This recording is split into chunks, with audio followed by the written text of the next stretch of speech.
Today we're going to talk about using your neck to improve your shoulder.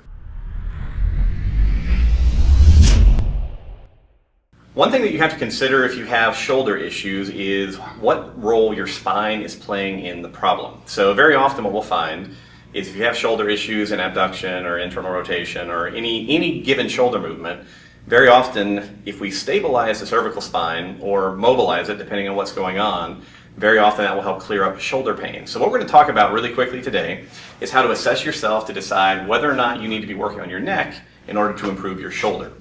So for instance, let's say I have pain in flexion, all right? So if I were to take a small weight, let's say I'm trying to rehab my shoulder, and I test myself into flexion and I get an idea of how uncomfortable my shoulder is. Maybe I have pain at this point, maybe I have pain at this point, maybe I have pain here. Doesn't really matter. All that you have to do is have a baseline.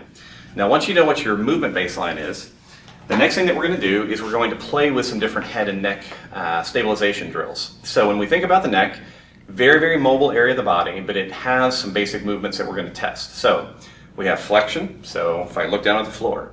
Extension, if I look up at the ceiling. I have right and left lateral flexion or lateral bending, and then I have right and left rotation. All right, very, very simple. We have 6 motions, forward and back, side to side, and rotation. So what we want to do now is we want to create an isometric movement of the head and neck into each of these directions while we retest the shoulder.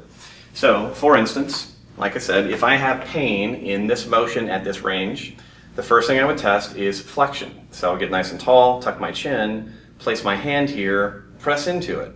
Now what I'm trying to do is avoid any actual head and neck movement. I just want to stabilize my neck into flexion, hold that as I retest the flexion movement. If it's better, write that down. I'm then going to do the same thing testing into a lateral bend. So nice and tall. Now I'm bending to my right, hold that as I test. Opposite side, test. All right, so it's a very, very simple idea that I'm going to create an isometric tension in each of these different motions. Depending on what tests well for you, what you then want to consider is adding in these neck stabilization movements to any of your ongoing shoulder rehab. The easiest way to do that generally is to use a band. Now the band will have some give to it, so if the band is uncomfortable, you can always use a rope or something else. But for instance, if I responded really well to this anterior motion, this flexion motion of my neck while I'm moving my shoulder, I could then just attach my band, like one of those cool 70s headbands. Now I have the band resistance that I can press into and hold as I'm doing my other rehab work. So again, depending on what direction of stabilization improved your shoulder, you just use the band. You may have to adjust your body side to side to get an appropriate tension, but once you have those two things together, very often what we find is stabilizing the neck will decrease the shoulder pain tremendously. It can help you get a lot more volume in your basic rehab.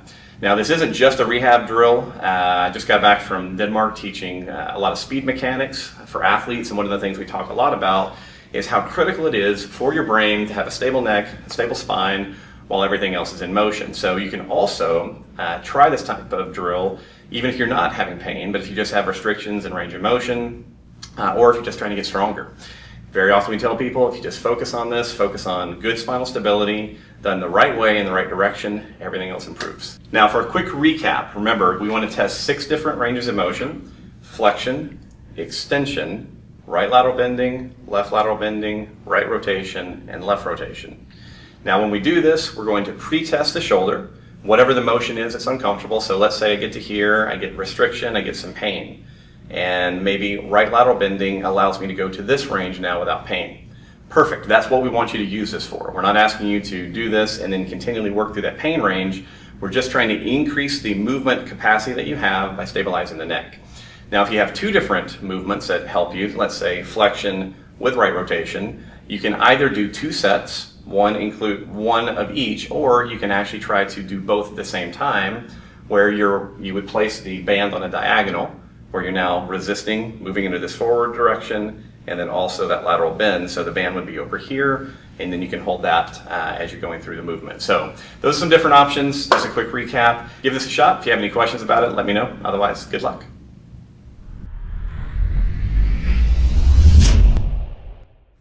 right, rolling. Wait. You can call cut when you're done, so I know I can come out. We're on hold for Matt. Just waiting on Matt. Waiting on Matt. Ready? Rolling for a long time. Oh, door, hold Door.